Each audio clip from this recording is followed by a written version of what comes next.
Professor Chin, James, thank you for doing this again. Very interesting turn of events in the last few days. The DAP party elections has just ended, and you have been writing quite a lot on the issue. Quite a few interesting results, I think, and it's quite material to, I guess, the Chinese and the non-Malays in Malaysia in terms of how the DAP handles its maneuvers going forward. And we are maybe halfway through the current campaign, and elections are coming up. So what are your views on how the DAP party elections transpired? So I think if you were to speak to the DAP insiders, they would have told you that this is the best possible outcome under the present circumstances. I think we need to start by looking at the wider picture, the history of the DAP. As many of your viewers know, the DAP is actually the Malaysian branch of the People's Action Party.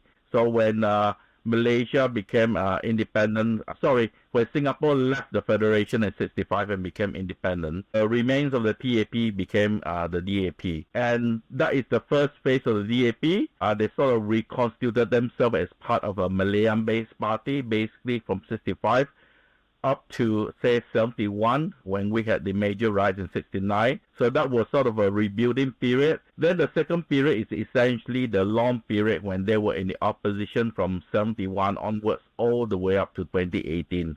When, of course, together with the larger group, Pakatan Harapan, they managed to affect the first regime change in Malaysia. And, of course, we are living in the third phase of the DAP, which is from 2018 onwards, when they became part of the federal government for the very first time. And this is actually the second time. As you know, the first time they were in federal government, everything fell apart in 2020. So we're looking at a sort of a very ladder-like political development of DAP from a branch of another country, building itself as an indigenous party. Then the second phase was just a very, very long period opposition, and it only changed in 2008 when they managed to capture the Penang state government, and after that they managed to overthrow the federal government 10 years later. I think it's important to add on the story about the long time they were in the opposition. I think during that time, whether you like it or not, certain personalities play a very important role. And here, obviously, you cannot separate that period from the Lim family. Both the father and son, they play a very, very crucial period in holding the party together, especially in the late 1980s, from 87 onwards. As you know, there was a huge crackdown in the 1990s. The DAP actually did quite badly. There were several times during that period when the DAP nearly fell apart. So we have to give credit where it's due historically, that Kit Siang and Guang En play a role in holding the party together. But of course, we are entering a modern period post-2018, when everything has changed. And the reason why everything has changed is because from 2008 onwards, there was a huge group of people who enter the DAP. These are the younger people. Another group of people who entered DAP were, of course, 2018, after they entered the federal government. Some of the leaders that were elected were first elected in 2018. So you can see that there's an evolution of the DAP, where they sort of started from the bottom, spent a long time in the opposition, and now they're part of the mainstream political party, as in having held power at the federal level. So for me, the results of last weekend is very much an evolution of the DAP becoming more and more mainstream and become more or less a permanent fixture of Malaysian politics. Quite a lot of developments, I think, in terms of the Lim political dynasty. I think that seems to be coming to an end. Even in Guan Eng's sister also. I think you wrote about this. What are your views on the longevity of that Lim family? So the first thing I would say is that never write off the Lim family. As you know, in the 1980s, when they were sent off to prison, all that sort of thing, people felt that that was the end of their political career. I would argue that it's not a good thing to write off the Lim family. There's always a possibility that can bounce back. The reason why basically Lim did so badly this time around, and I'm not saying anything that the Chinese press has not reported, which is that he refused to go along with a deal that was offered by the other team. It's a very broad description. We can say maybe Team A was led by Anthony Locke with the Perak group, Selangor group, and Team B was basically Guang En and his supporters, that's the so-called Lim family. So basically, he refused to go along with the deal that was on offer, and that's the reason why they campaigned very strongly to make sure that he received a very low vote count for the first 30 seats in the CEC. That's why he came in towards the bottom. If I'm not mistaken, it's 26. That is really at the bottom half. So the idea was that they do not want to humiliate him because they do feel that the Lim is part of the DAP family history. But we do not want to make sure that he is so high up in the vote count that it's difficult for us to, sort of change the ship of the DAP in a new direction. By making sure that he comes at the bottom on the 26th, plus the fact that I think the last time I counted, only 3 of his other supporters make it to CEC, it means that he really cannot influence the future direction of the DAP. As you know, the DAP follows what I jokingly call the Catholic system of electing the leadership, right? You elect the first 30 so-called the cardinals, then the cardinals get together and decide who among themselves will hold the pecking order. So in terms of DAP, right, the trick is not so much that you get into CEC. You must drag in another 15 members minimum of your own gang into it, right? So that you have a majority to do the pecking order. So as I said, in this case, I could be wrong, because I'm not a member of the DAP. I counted only 3 other supporters who made it with him. So his group is in the CEC, I would say maximum of 4, maybe even 3. So they are not in a position to affect the direction of the DAP ship. So basically, that's the reason why when all the reporters asked me, I said that Anthony Loke was the biggest winner in that sense, in the sense that he is now a captain without having to worry. So we've got quite clearly an Anthony Loke-driven DAP, right? And we know that the DAP is the second biggest component party in parliament after PAS. And we also have supposedly the most popular among the CEC. So how do you think he navigates DAP? Because in the past, DAP has been criticized for being too... I don't think the word complacent is the right word, but we have allowed, or the non-Chinese have felt that the DAP have not done enough to stand up for Chinese rights in Malaysia, whether by perception or whether by actual fact. How do you think Anthony Loke does all that in terms of his stewardship? So let's talk about the perception held by not just the Chinese, the non-Muslim community in Malaysia in general. So the thing is that the DAP, the perception is that they have lost the ability to buck, right? For a long time, people saw the DAP as the party that will always say out loudly in public if something goes wrong. I think part of the reason is because I think the DAP, especially the younger group who came in after 2018, did a very sort of self-reflection. And the self-reflection basically comes down to this core idea of that we made a big mistake between 2018 and 2020 when we were given a very, very powerful post, which is the Minister of Finance. And one of the things that we didn't do very well, we didn't handle the way we assert under Mahathir. We sort of became too public, too open, too loud. And that allowed all the Malay nationalist Islamist group to attack us non-stop. As you know, right, one of the key issues or one of the arguments I made about one of the reasons, one of the core reasons why that government fell apart in 2020 was just a widespread perception in the Malay/Muslim community. The DAP was too powerful in government. They were opposing their so-called Ketuanan Melayu or Ketuanan Melayu Islam ideology. And Mahathir also played the game by sort of encouraging this because Mahathir did not want to hand over power. But whatever it is, the analysis is that, if the DAP get a chance to form a government in the future, this time we will not assert ourselves so strongly in order not to spook the Malay community. So you can see that one of the things I write about is that, the Chinese were given a very powerful position, Minister of Finance, and the last time a Chinese held a Minister of Finance was in the 1970s. I will remember, we're all in now, right? And then now you see, right, Anwar, because he's been spooked by what happened in 2020, we're back to the BM formula, where the so-called leader of the Chinese, the coalition, is given Ministry of Transport. That's a traditional post given to so-called. And you and I both know Ministry of Transport is neither here, neither there. It's not one of the core ministry. When I talk about core ministry, what I meant is that they'll the scope under the ministry can be taken over by other ministries, can be carved up quite easily, right? It is not a core ministry. It's not like something clearly defined by ministry, where it's very difficult to carve up. So it is not a core ministry. That's why I'm saying that they have learned the lesson. So you can see that they're very I'm not saying they're quiet. They do speak out inside the coalition, but they do not want to spook the Malay community. And I think that lesson, whether the Chinese are willing to hear or not, to me is a valid lesson. So far, they have not spooked the Malay community. and I think that is a good thing. So that Well, is definitely people say that Guan Eng was too adversarial, too kind of like brash, right? And also that Anthony Lok might be more peaceable. The other thing that has happened also is the rise of the female leaders in DAP. Your Tony Chings, your Hannah Yeo's, your even Guan Eng's sister, and of course, who's the other one? Yeah, there's yeah, Yu Yun, right? So the thing is, do you think the female leadership will do a better role of being quite strategic and diplomatic within the coalition to get what they want, not be so forward, which, of course, pissed off a lot of people, right, within the coalition the last time. so. I think Wang Eng. A lot of the complaints about him is that they don't call him Tokkom for no reason. So the people who deal with him closely always accuse him after falling out. They always accuse him of being too arrogant, and perhaps abrasive. I would say that that is part of his fighting thing because, as I mentioned earlier, right, he and his father sort of held the party together for a very long period.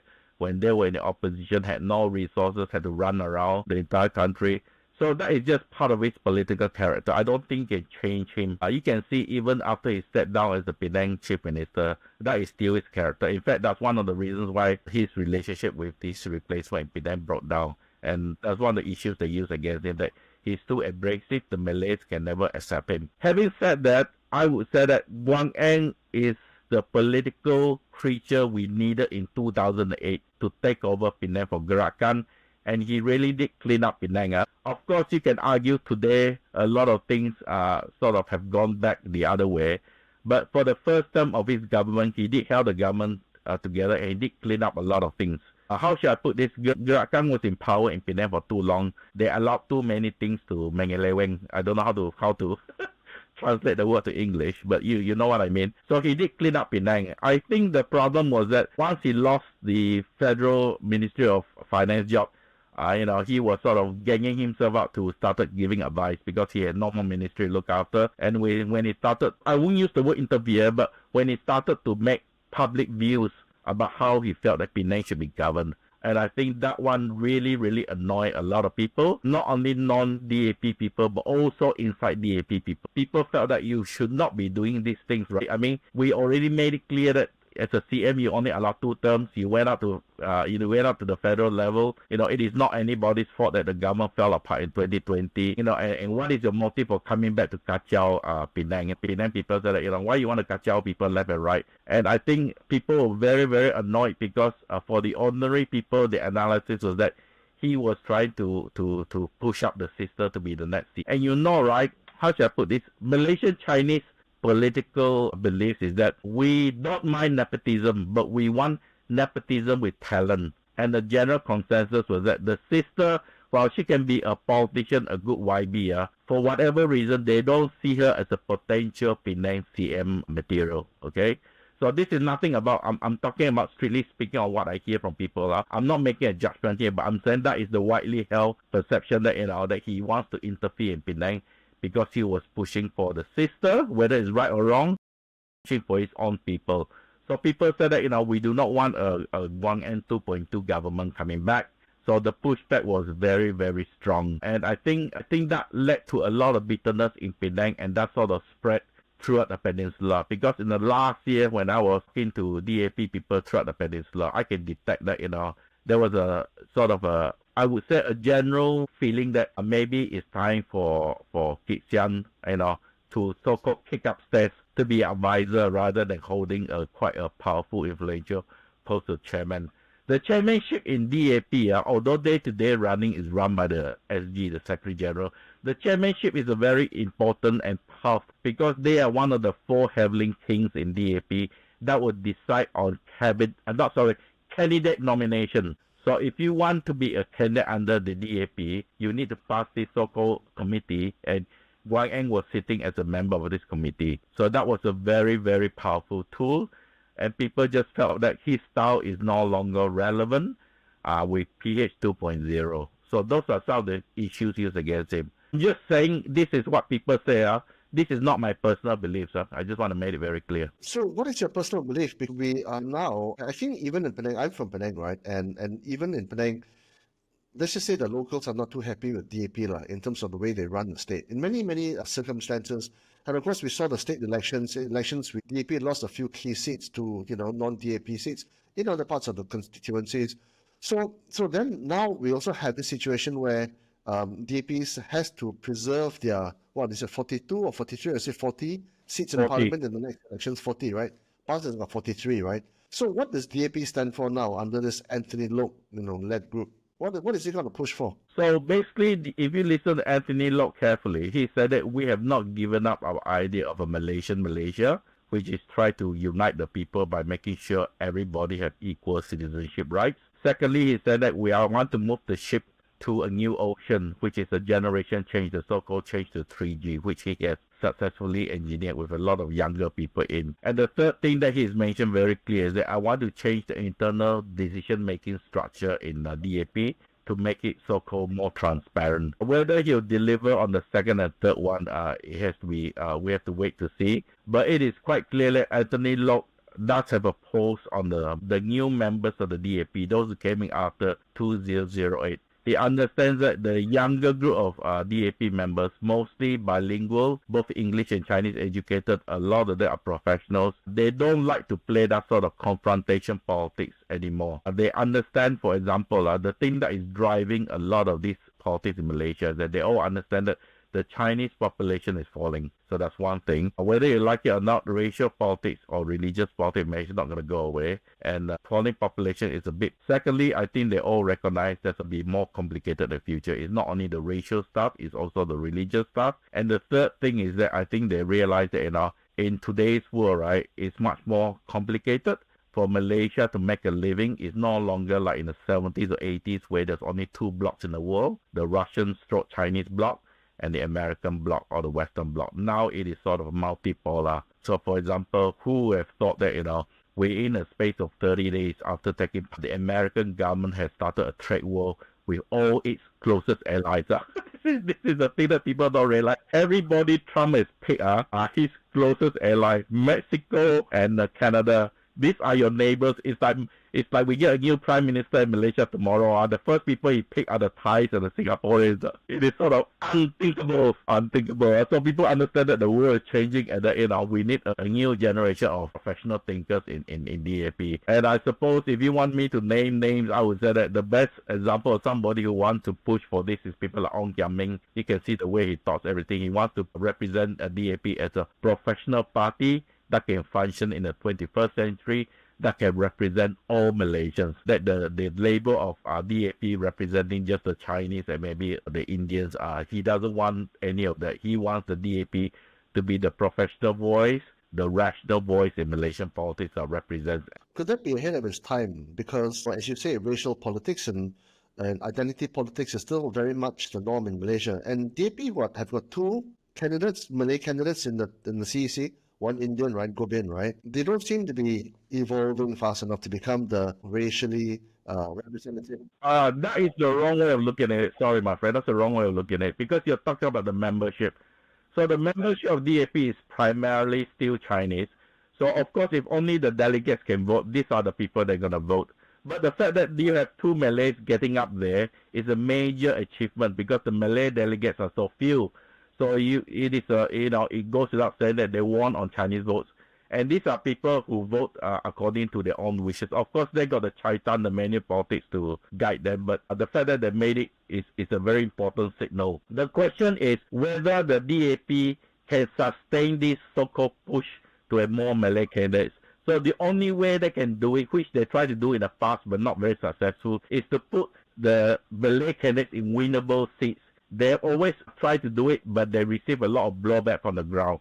So if you keep putting up Malay candidates, they keep losing, also no use. People can also see that it's tokenism, right? So the trick is going forward, will they put up more Malay candidates in winnable seats? Will they put up more Indian candidates in winnable seats? That is the question. Not so much that the delegates have sent a very strong signal. The other thing you need to know is that the delegates have always understood that, it cannot be 100% Chinese CEC. So there's always been an unofficial quota, if you want to call it that, for Sabah, for Sarawak, for most of the big states and for Indians and Chinese. But that doesn't take away my point that these two, Rara and our friend Popangi, they did a major job in convincing the Chinese delegates that they are capable of presenting the DAP, like I said, in this new direction where the DAP will represent everybody. So the question is that will Anthony Locke and the top leadership carry through? Because I think it's extremely important. This goes back to what I said about the falling population. The DAP is caught in a situation where they have won all the non-Malay areas in Peninsular Malaysia. So the only way to break up is through the mixed area and Malay areas. The problem with the mixed area is that you come up against your good friend PKR, who is also after the mixed area. So your only hope is the so-called more Malay areas. But this means that you will come in direct conflict with UMNO. But that's okay. I think they're willing to live with a conflict with UMNO. But I don't think dealing with PKR is a lot more difficult because the PKR Tauke is also the Prime Minister who signs off on your Watika to be a PS candidate. So you can see the difficulty. So it is not kopitiam talk where people say, oh, you do this, you do that. It's actually a lot more complicated.